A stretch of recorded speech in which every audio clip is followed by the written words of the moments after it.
নমস্কাৰ বন্ধু বান্ধৱীসকল, আপোনালোক নিশ্চয় ভালে আছে, ময়ো ভালে আছোঁ আপোনালোকৰ আশীৰ্বাদত। আজি আমি এটা নতুন বিষয়ৰ ওপৰত আলোচনা কৰিব বিচাৰিছোঁ। নতুন বিষয় নহয় অৱশ্যে, বিষয়টো পুৰণা, কিন্তু মই মোৰ ফালৰ পৰা নতুন কৰিব বিচাৰিছোঁ। বিষয়টো হ'ল আমি ৱেইট লছ কৰিবলৈ হ'লে কি কৰা উচিত।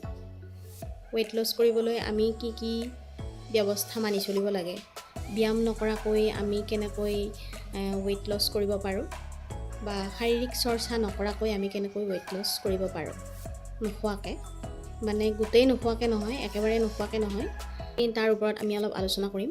অৱশ্যে আপোনালোকক মই কোৱা নাই যে শাৰীৰিক চৰ্চা কৰিব নালাগে আৰু ব্যায়াম কৰিব নালাগে। শাৰীৰিক চৰ্চা আৰু ব্যায়াম কৰাটো অতিকৈ প্ৰয়োজন আপোনালোকৰ গাৰ কাৰণে, গোটেই শৰীৰটোৰ কাৰণে শাৰীৰিক চৰ্চা বা ব্যায়ামৰ বহুত প্ৰয়োজন আছে। আপোনালোকে যদি সময় নাপায় তেতিয়াহ'লে ঘৰত হ'লেও সেইখিনি অলপমান কৰিব লাগে।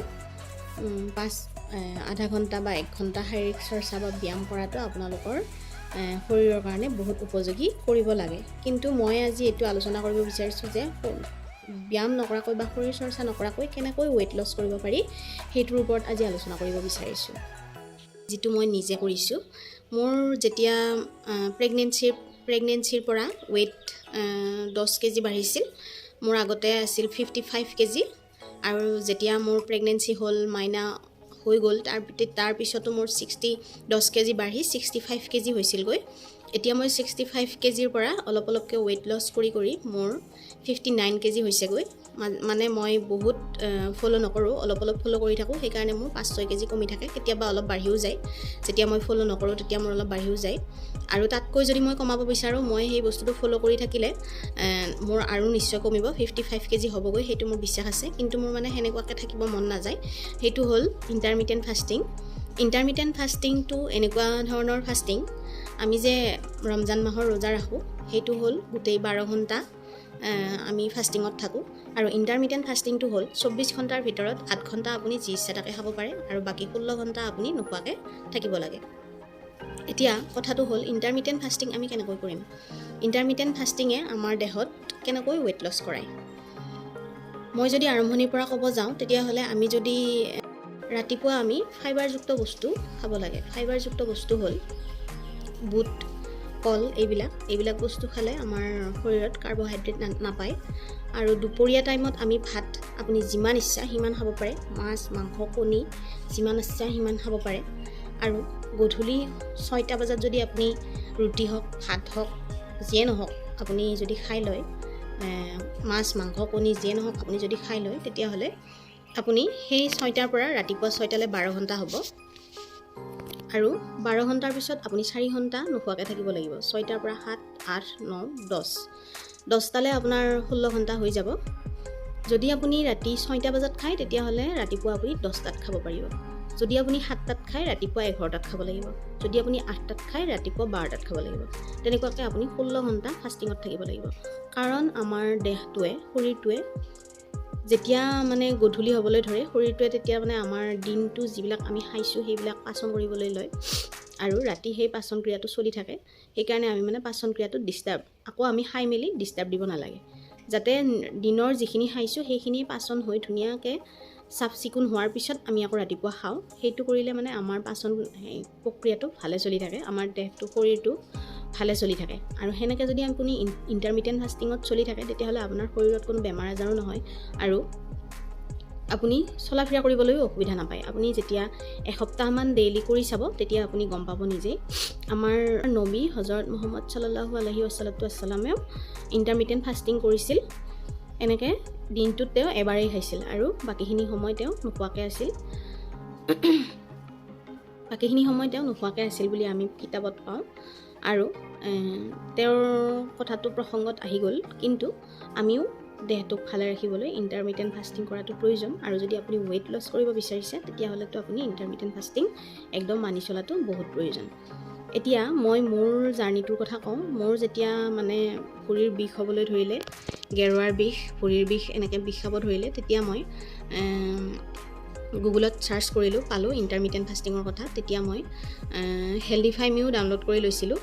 হেল্ডিফাইমি ডাউনলোড কৰি তাত কি বস্তুৰ কিমান ফাইবাৰ কিমান কাৰ্বহাইড্ৰেটযুক্ত বস্তু সেইখিনি তাত গোটেইখিনি কিমান কেলৰি থাকে কি খাদ্যত কিমান কেলৰি থাকে সেই সব বস্তুবিলাক তাতে লিখা আহিছিল সেনেকুৱাকৈ হিচাপ কৰি মই কেলৰি খাইছিলোঁ কেইদিনমান কিন্তু তাৰপিছত মই এনেকুৱা কৰিলোঁ মোৰ খাদ্যত আলু চেনি মানে বেছি কেলৰি থকা বস্তু মই খোৱা বাদ দিলোঁ কেতিয়াবা খাওঁ মই এক পিচ আলু বা আলু দিয়া তৰকাৰী খাওঁ কিন্তু আলু নাখাওঁ আৰু চেনি দিয়া চাহ চেনি দিয়া বস্তু মই সিমান নাখাওঁ মিঠা এইবিলাক বস্তু মই একদম কমাই খাব ধৰিলোঁ যেতিয়া ইচ্ছা যায় মন যায় এসপ্তাহত এটা মিঠাই খাওঁ আৰু আলু যেতিয়া তৰকাৰী মাংসৰ তৰকাৰী বনাওঁ তেতিয়া অলপ দিওঁ এটা আলু দিওঁ আৰু বেছিভাগ মই আলু তৰকাৰী খোৱা বাদ দিলোঁ ঠিক তেনেকৈ মোৰ চুগাৰো অলপ বেছি হৈছিল মই 140 পাইছিলোঁ যেতিয়া মই কেলৰি নথকা বস্তু খাবলৈ আৰম্ভ কৰিলোঁ তেতিয়া মোৰ চুগাৰটো কমি গ'ল এতিয়া মোৰ চুগাৰ 90 আছে আৰু মোৰ ৱেইটটো 6 কেজি কমিছে আৰু এই 6 কেজিৰ পৰা কেতিয়াবা 1 কেজি 2 কেজি বাঢ়ি যায় কেতিয়াবা মই মানে যদি মই পুৱাই ওলাই যাবলগীয়া হয় কমকৈ এগৰা দুগৰা ভাত খাই যাওঁ তাৰপিছত আকৌ দুপৰীয়াও মানে আহি মই ভালকৈ ভাত খোৱা নহয় ভাগৰ লাগি আহে ইফালে মোৰ ছোৱালীজনী আছে সেইকাৰণে মানে অলপ খাই মেলি কিবা চাহ তাহ খাওঁ বা ভাত অলপ থাকিলে ভাত খাই দিওঁ সেনেকৈ ৰাতিহে খোৱা হয় ভালদৰে মানে ৰাতি মিল হয় ৰাতিপুৱা মই ওলাই যাওঁ তেতিয়া আমি ৰাতিহে খোৱা হয় সেইকাৰণে তেতিয়া মই মানে ৰাতি খাই দিবলগীয়া হয় আৰু মই নাখালে সিহঁতে মনটো বেয়া কৰে সেইকাৰণে খাই দিব লগা হয় সেইটো কাৰণত মোৰ মানে ৱেইটটো কেতিয়াবা বেছি হৈ যায় সেনেকৈ আকৌ মই সদায় এদিন নোখোৱাকৈ থাকিলে এদিন খালে সেনেকৈওতো নহ'ব সদায় মই বস্তুটো ফ'ল' কৰি থাকিলেহে হ'ব সেইকাৰণে মই যেতিয়া ফ'ল' কৰোঁ তেতিয়া প্ৰায় এসপ্তাহ দুসপ্তাহমান ফ'ল' কৰোঁ তেতিয়া মোৰ 3-4 কেজি কমি যায় আকৌ যেতিয়া মই ফ'ল' নকৰোঁ তেতিয়া মোৰ 1 কেজি 2 কেজি বাঢ়ি যায় সেইখিনি মোৰ উঠানামা হৈ থাকে আৰু মুঠতে মোৰ 60ৰ ওপৰত যোৱা নাই 59-60 এইখিনিয়ে হৈ থাকে মোৰ কিন্তু তাৰ ওপৰত যোৱা নাই মই সেইখিনি মাজে মাজে ফ'ল' কৰি আছোঁ মাজে মাজে ফ'ল' কৰা নাই আৰু যদি আপোনালোকে ফ'ল' কৰি থাকে তেতিয়াহ'লে আপোনালোকে যিমান ইচ্ছা সিমান ৱেইট কমাব পাৰে মই আপোনাক এটাই ট্ৰিক দিছোঁ মাত্ৰ 24 ঘণ্টাৰ ভিতৰত আপুনি 8 ঘণ্টা যি ইচ্ছা তাকে খাওক মন ভৰাই বস্তু খাওক তাৰপিছত আপোনালোকে 16 ঘণ্টা নোখোৱাকৈ থাকক এনেকৈ থাকিলে আপোনালোকৰ নিশ্চয় ৱেইটটো কমি যাব আৰু আপোনালোকে যি মন যায় তাকে খাব পাৰিব আৰু ৰাতি ইচ্ছা কৰিলে মাছ মাংস খাব পাৰি কণী এইবিলাক খাব পাৰি প্ৰটিনযুক্ত বস্তুবিলাক খাব পাৰি প্ৰটিনে সিমান ৱেইট নবঢ়ায় বেছিভাগ মানে কাৰ্বহাইড্ৰেটেহে ৱেইট বঢ়ায় কাৰ্বহাইড্ৰেট য'ত থাকে কেলৰি যিটো খাদ্যৰ বেছি থাকে সেই বস্তুটোহে খাব নালাগে সেইটো বহুত কমকৈ আমি খাব লাগে আৰু পাৰিলে আমি ভোক লগা সময়খিনিত পানী বেছিকৈ খাব লাগে তিয়ঁহ বুট এইবিলাক বস্তু খাই ফল মূল য'ত কেলৰি কমকৈ থাকে সেইবিলাক বস্তু খাই পেট ভৰাব লাগে আৰু কেলৰি বা কাৰ্বহাইড্ৰেট য'ত বেছি থাকে সেইবিলাক বস্তু অলপ আমি কমকৈ খাব লাগে মই নেক্সট ভিডিঅ'টোত আপোনালোকক কোনটো খাদ্যত কিমান কেলৰি থাকে তাক জনাবলৈ চেষ্টা কৰিম গতিকে আজিলৈ এৰিছোঁ নেক্সট ভিডিঅ'ত আকৌ লগ পাম যদি মোৰ চেনেলটো আপোনালোকে ছাবস্ক্ৰাইব কৰা নাই তেতিয়াহ'লে ছাবস্ক্ৰাইব কৰি দিয়ক আৰু লগতে লাইক কৰক আৰু শ্বেয়াৰো কৰক ইতিমধ্যে মোৰ ভিডিঅ'ৰ অলপমান কিবা বাকী আছে 1.5K ছাবস্ক্ৰাইবাৰ হৈছে তাৰ কাৰণে মই আপোনালোকক বহুত ধন্যবাদ আৰু মোৰ এতিয়া মই ক'ব গ'লে মোৰ ৰিং লাইট নাই মোৰ ষ্টেণ্ড এডাল নাই মোৰ